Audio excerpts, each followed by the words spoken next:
Hey crew, Arturo Spraycasso here. So I'm doing a video to show everyone the kind of paintings that I've been doing lately. Now that's not to say that I've given up on spray painting.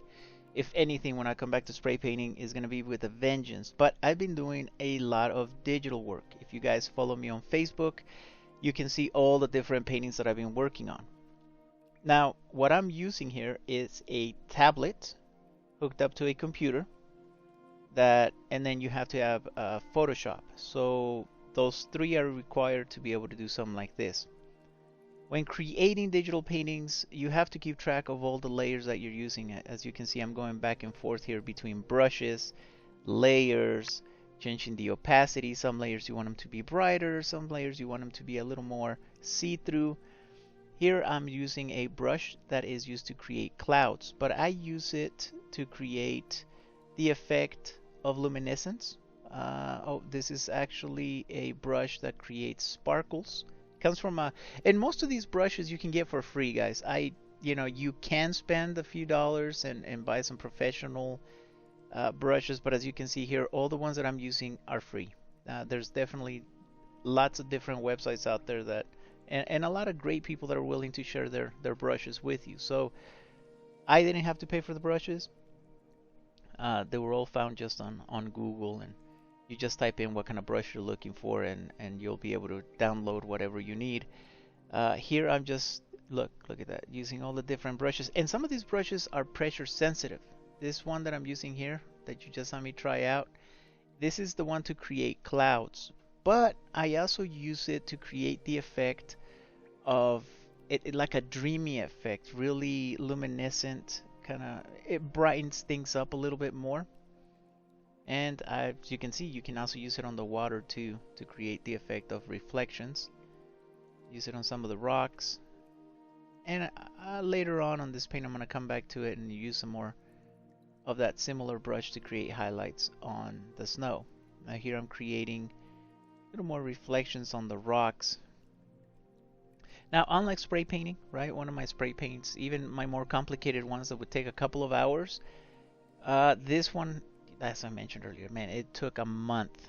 But that's because of the insane amount of detail that you can definitely spend on, right? On spray paint, we're limited to drying time. So if it dries before you add another layer, you can have a small chemical reaction. So you have to keep a lot of these things in your mind. When in reality here with digital, you can take all the time you want. You can come back to it. I usually work on 2 to 3 paintings at a time. So I'll do a little bit of work on this one, and then I get tired. I'll switch over to another one, work on that one a little bit. So sometimes it's a little hard to keep track of how many hours I've spent per painting. But I would say about a month, I think. Now here I'm just going through and adding some more highlights and reflections. You guys know that as artists we tend to have a knack for being detail oriented. This brush is a brush that I use to create the effect of tree leaves.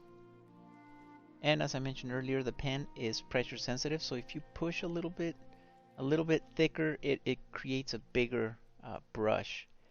Here I'm adding a layer of snow. Look at that. I'm going through switching layers, taking a look at what layer I need to be on. And at the end of the day, you have to merge. Unfortunately, you do have to merge a lot of these layers. I have a really good computer, or what used to be a really good computer about 6 years ago, which is probably ancient in computer language, or in computer years, but it still works pretty good. So I don't think you need to have the latest and greatest computer. Obviously, it helps. You do need a pretty good graphics card. I mean, the better the better, right? I mean, that only makes sense. But it is a lot of fun. You do have to merge a lot of layers together. And I gotta tell you guys, I definitely, if you didn't know, I used to represent the state of New Mexico in oils and acrylics. So painting like this is something that I've done in the past, but I fell in love with spray painting, the speed that it takes, and it was a little hard for me to get back into, taking my time, taking a look at all the fine details, and being able to actually go back and start adding some more layers. Here is the finished product. Look at that. Again, a lot to see, and that's because of the time and amount that I was able to spend on it, adding all the little details. With that being said, hop over to my Facebook if you want to see the other digital paintings that I've been working on. I have also been working with other video editing softwares to create a live type of painting, which is coming next. But until next time, crew, keep those cans shaking. Later, guys.